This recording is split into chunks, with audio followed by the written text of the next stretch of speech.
L'Afrique importe 2000 tonnes de viande congelée, surtout poulet, sur son continent. Et quand on prend le Bénin importe 150 000 tonnes de viande congelée. Les viandes congelées découragent la production locale. Les viandes congelées tuent le business avicole en Afrique. Or, l'agro-business, l'investissement agricole, nous avons des terres, nous avons tas d'opportunités quand il s'agit d'investissement agricole dans notre pays. D'autant plus qu'on ne se nourrit pas encore. On vit toujours sur l'importation. Les amis, il y a un grand problème à résoudre. 150 000 tonnes de viande congelée. Et nous ne savons même pas dans quelles conditions les Européens, les Américains, le Brésil nous envoient ces produits.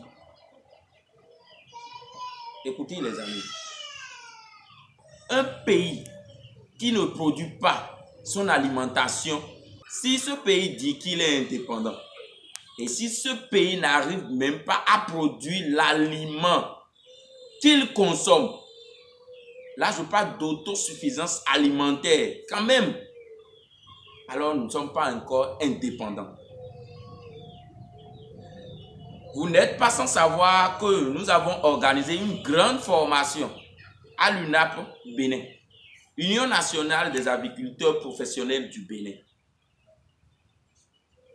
Dans cette vidéo, je vais vous résumer d'abord ce qu'on a vu au cours de cette formation. Et c'est vraiment la dernière partie de cette formation qui nous a permis de juger réellement qu'il y a des bonnes choses qui sont en route. Les amis, il y a de l'explosion dans l'air. Nous allons réorganiser notre secteur avicole au Bénin. Nous allons redonner du boulot aux jeunes et nous allons consommer local et produire localement. La production locale va vraiment décoller dans les années à venir. Mais il faut de l'organisation. C'est à la fin de cette vidéo, je vais vous expliquer comment nous allons gagner ce marché. N'oubliez pas, c'est 1 500 000 de volailles à produire en 2023, les amis. En 2023, nous allons produire 1 500 000. Les amis, 1 500 000 volailles à fournir. C'est un défi, d'autant plus qu'avant, il n'y avait pas un défi aussi gigantesque que ça. Alors, voilà l'objectif. Maintenant, comment les éleveurs vont s'organiser pour relever ce défi? Dans mes vidéos, je parle toujours du marché d'écoulement. Est-ce qui inhibe la production dans notre pays? Les amis, c'était le marché d'écoulement. La communauté n'arrivait pas à écouler les produits agricoles une fois produits. Maintenant, il y a un grand marché d'écoulement là et le contrat est signé. Si tu produis, on prend. Voilà. Je pense que c'est déjà un grand pas. Vous savez, et pour construire une maison, il faut déjà la fondation. Il faut maintenant commencer à disposer les briques, le plombier. En fait, il faut déjà la fondation. Je pense que nous donner déjà un grand marché d'écoulement, pour moi, c'est tellement un grand pas.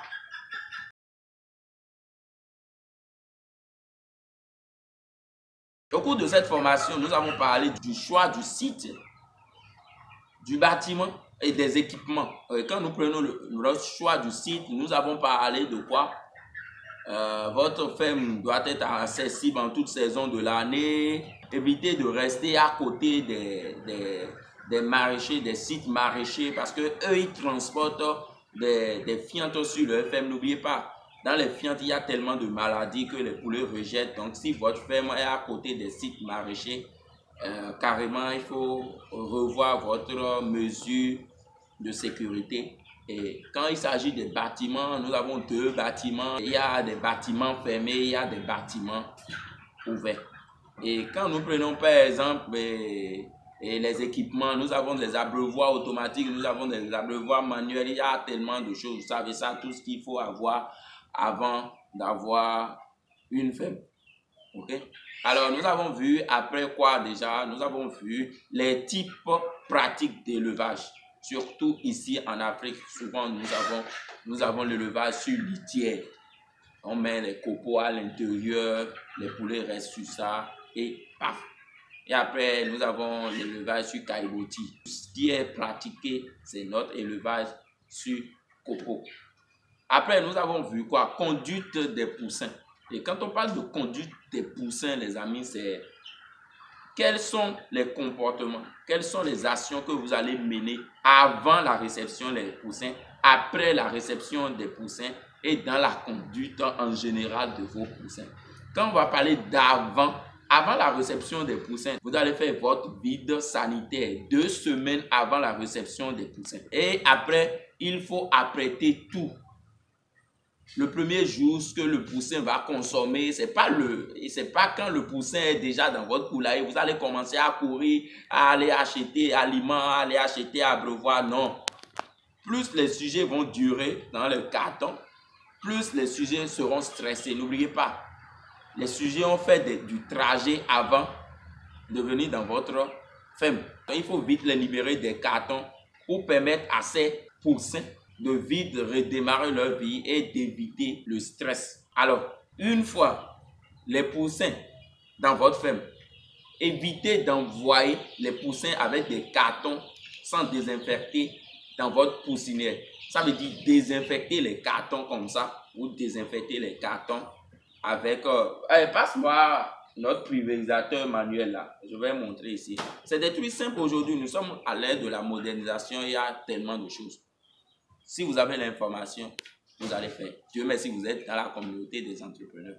Donc, vous désinfectez votre carton et vous introduisez et vous mettez votre carton à l'intérieur. Ce qui est recommandé encore, une fois installé les poussins, il faut détruire ces cartons. Ok? Voilà. Voilà des pulvérisateurs manuels qui marchent très bien, Et vous désinfectez votre... C'est aussi simple, hein? Je ne connais pas le prix quand même. Allez, c'est ça, vous désinfectez les cartons. Une fois vous finissez, il faut détruire les cartons. Ok? Et maintenant, les poussins sont déjà chez vous. Qu'est-ce qu'il faut donner premièrement? Le sucre ou vitamines. Vous savez, le sucre, c'est pourquoi? C'est pour déstresser les sujets et compenser l'énergie. Le sucre, vous savez, quand on joue le football, on consomme quoi? Le sucre, c'est pour compenser l'énergie. Ok, mettez du sucre dans l'eau, les morceaux de sucre dans l'eau simplement. Regardez le comportement des sujets. Ok, quand vous servez de l'eau sucrée là, attendez un peu. Attendez au moins 2 heures avant de servir l'aliment. Ok, ne servez pas directement de l'eau et servez en même temps l'aliment. C'est pas bon. Donnez d'abord de l'eau au sujet. Attendez au moins 2 heures, 1h30 comme ça avant de servir l'aliment. Ok? Alors, après ça, nous avons vu l'alimentation et nutrition.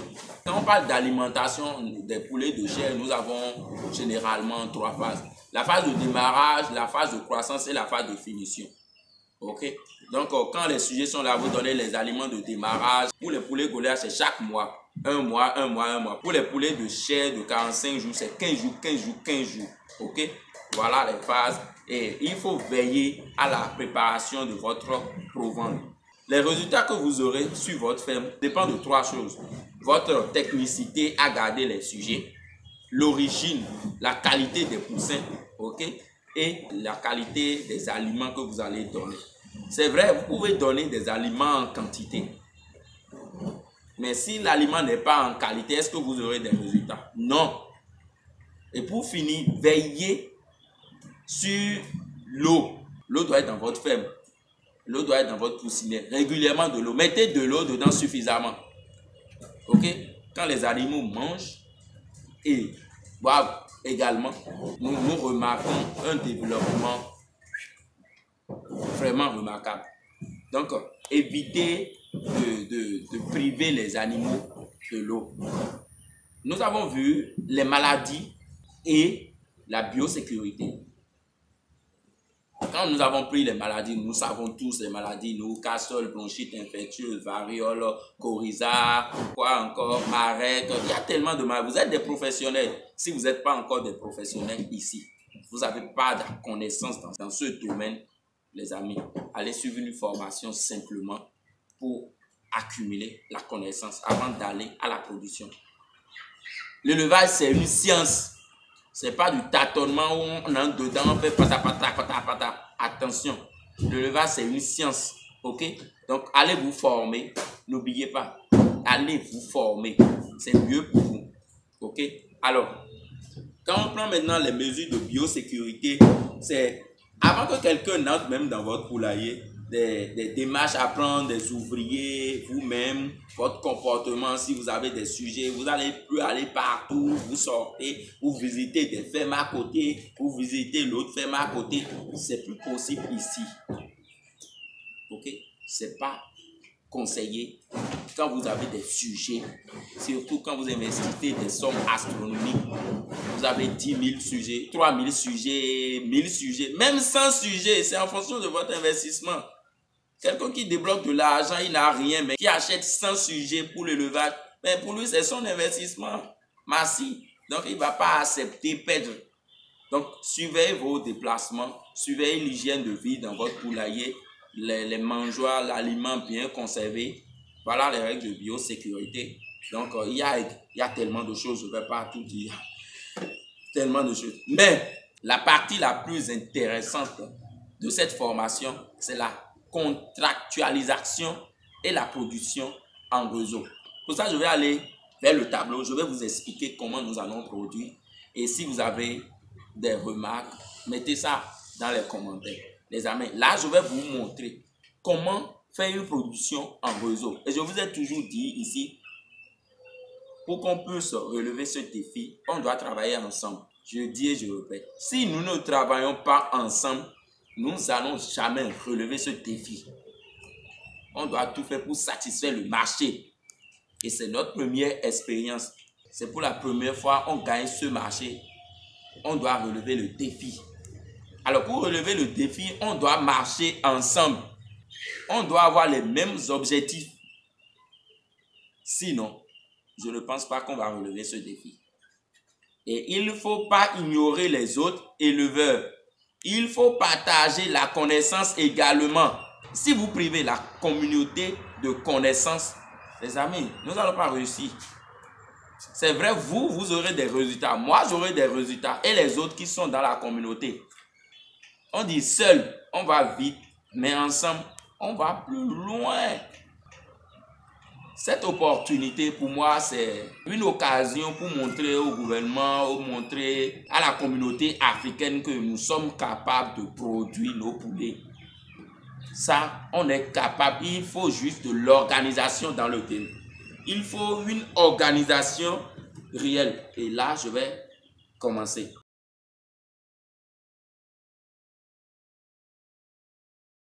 Les amis, je vais vous montrer le schéma. Comment nous allons produire les 1 500 000 poulets en réseau. Ok? Alors, ici d'abord, qui veut acheter tout ça? C'est notre CPA. Voilà, un peu. Donc CPA garantit le marché. Pour qui? Nous, éleveurs. Voilà. Nous sommes ici. C'est bon? Producteurs. Et nous sommes 45. Nous sommes 45 producteurs.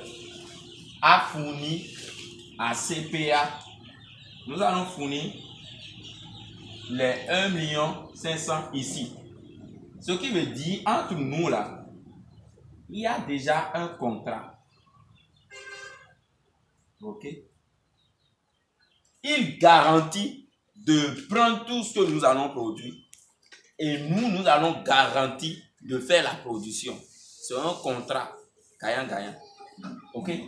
Mais qui est le facilitateur de ce projet? Qui est l'arbitre? Voilà. Ici, nous avons notre UNAP.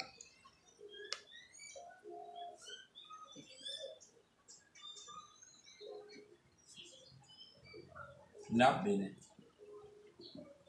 Union nationale des agriculteurs professionnels du Bénin. Ce n'est pas négligé. On a dit national des agriculteurs professionnels du Bénin. Donc, il faut d'abord intégrer l'UNAP si vous êtes producteur de poulet au Bénin. Si vous avez l'objectif de faire des gains, de gagner de l'argent grâce à l'élevage de la volaille, et vous n'êtes pas encore dans l'UNAP, je pense que vous n'êtes pas encore sur la bonne voie. Je vous conseille d'entrer dans l'UNAP. Ok? Si vous voulez entrer dans l'UNAP, écrivez-moi Emmanuel l'agronome. Vous allez intégrer directement l'UNAP là-bas. Ok? Alors, nous avons après quoi? La production. Maintenant, nous producteurs, nous voulons produire.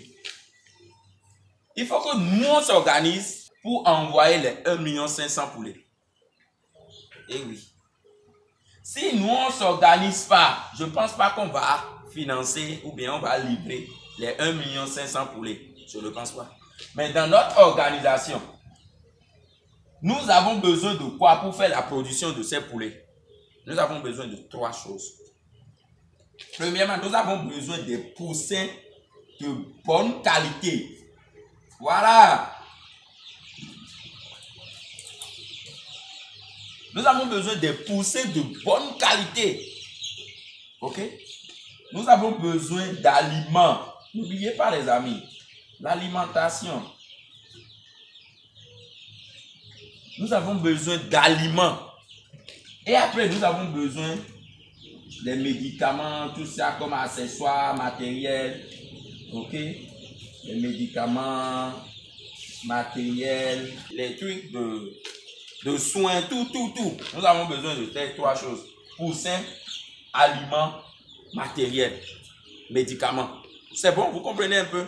Voilà ce dont nous on a besoin pour réellement respecter le contrat. Maintenant, nous producteurs, il nous faut un contrat avec un fournisseur capable de nous livrer tout ça là comme poussin. Je vous décrypte un peu. C'est pour ça que je vous dis c'est très intéressant ce qui se passe ici. Nous n'allons pas permettre ici à chaque producteur ira prendre des poussins n'importe où. Non. Non. Parce que une chose est de produire le poulet, mais une chose est de produire les poulets de qualité. Nous voulons une viande de qualité. N'oublions pas, dans ce que nous allons produire, il faut la traçabilité. Il faut la traçabilité. La production en réseau, c'est juste pour produire quelque chose de qualité et aussi avoir la traçabilité de ce qui est dans le plat de la population. Nous pouvons certifier que la viande que vous consommez, c'est une viande de qualité. Voilà la traçabilité. Nous avons acheté les poussins ici, chez monsieur Is. Nous avons pris les aliments chez monsieur, madame ou bien monsieur Y. Nous avons acheté les trucs là chez monsieur Z. Si on fouille monsieur Is, si on fouille monsieur Z, si on fouille monsieur Y, quand nous, on aura un problème sur notre faible, le problème lié au poussin, à l'aliment, matériaux, nous saurons réellement qui a attaqué. Maintenant, il y a un petit problème. Quand nous allons prendre 2 éleveurs, éleveur 1, éleveur 2, et nous avons rassuré la communauté que, regardez les amis, tout ce que vous voyez ici, c'est un réseau. Si toi, tu as des problèmes sur ta ferme, et monsieur Y n'a pas, lui n'a pas, il n'a pas de problème, est-ce que le problème vient d'ici? Non. Mais si on voit le problème se généraliser chez les éleveurs, on saura que le problème, c'est soit les fournisseurs. Mais nous prenons les sujets au même moment, même endroit. Et sur toi, ta ferme, tu as des mortalités, tu as des situations bizarres. Et chez moi, je n'ai pas cette situation. Ça veut dire que le problème vient de toi. Voilà pourquoi on doit produire en réseau. Pour pouvoir identifier l'origine des problèmes. Si on ne produit pas en réseau, je parie que ça serait du kata. Maintenant, il faut que les producteurs dégagent un marché pour les pousser de qualité. N'oubliez pas, les amis, ça là, qualité, certifié. Nous voulons quelque chose certifié de qualité. L'aliment, il faut ici d'aliments vraiment moins cher. Parce que nous produisons en communauté, c'est des tonnes on veut faire. Nous voulons d'aliments moins chers. Et la communauté va acheter là. C'est pas parce qu'on va dire que c'est moins cher que nous n'allons pas miser sur la qualité. Hein. Moins cher et en qualité parce que c'est une production en réseau. Ok? Ça veut dire, la personne qui va gagner le marché d'aliments, lui, il va fournir d'aliments aux 45 producteurs. Ok les amis? Et ici, quand il s'agit des médicaments, tout ça comme médicaments, la personne qui va gagner le marché de médicaments, il nous fournit des médicaments qui ont des effets. Paf, paf, quand on donne là, on doit avoir les résultats. Quand on n'a pas les résultats, on peut attaquer. Et vous allez nous dédommager. Naturellement. Mais pour réussir à faire la traçabilité, pour réussir ce projet, il faut réellement respecter chaque niveau de marché. Et ici, nous avons combien de marchés? Nous avons 4 marchés. Ok? Entre nous deux, il y a un marché. Ici, il y a un marché. Ici, il y a un marché. Et ici, il y a un marché. Un marché, c'est le rencontre de l'offre et de la demande. Ici, il y a l'offre, il y a la demande. Ici, il y a la demande, il y a l'offre. Demande, l'offre, demande, l'offre. Donc, pour moi, il y a 4 marchés. C'est ça d'abord un marché. Voilà, juste quelqu'un qui se lève, il dit, lui, il veut ça. Regardez combien de personnes ont commencé à profiter juste. Mais regardez combien de personnes vont profiter. C'est pas fini, hein. Sur les fermes, nous avons des ouvriers qui vont réellement, nous allons également embaucher des ouvriers pour réellement respecter notre contrat. Donc, c'est une opportunité que moi, je juge vraiment très importante. Et nous devons travailler ensemble.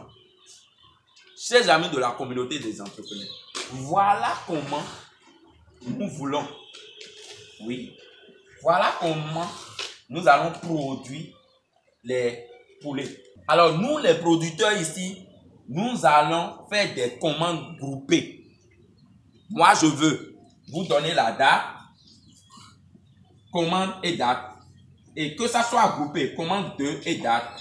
Et ça soit groupé pour permettre à ces 3 fournisseurs de fonctionner et d'aller dans la et programmer les achats et la vente. Voilà un peu ce que résume la formation, les amis. Si vous êtes nouveau sur notre chaîne, la communauté des entrepreneurs, si vous êtes investisseur agricole, vous êtes en Europe, aux États-Unis, n'importe quel pays, et vous voulez investir en Afrique, dans notre pays, le Bénin, n'importe où, c'est votre chaîne. Ici, on parle d'agro-business, d'investissement agricole. Les amis, merci beaucoup. Si vous voulez intégrer l'UNAP au Bénin, les amis, mon numéro est là. Envoyez votre nom et prénom et je vous envoie les conditions. Et il y a 2 communautés. Il y a ma communauté des entrepreneurs. Aujourd'hui, nous sommes 12 000 abonnés. Et maintenant, il y a l'UNAP qu'il ne faut pas éviter. Ce n'est pas parce que vous êtes dans la communauté des entrepreneurs que vous n'allez pas entrer dans l'UNAP au Bénin. Ici, c'est national. Pour moi, c'est privé. Ok? Ça, c'est un privé. Mais ici, c'est national. C'est pas là. Vous savez, on ne peut rien faire et négliger le gouvernement. Les amis, merci beaucoup. Abonnez-vous massivement et suivez-nous. Et les bonnes choses commencent maintenant. Et à tout à l'heure.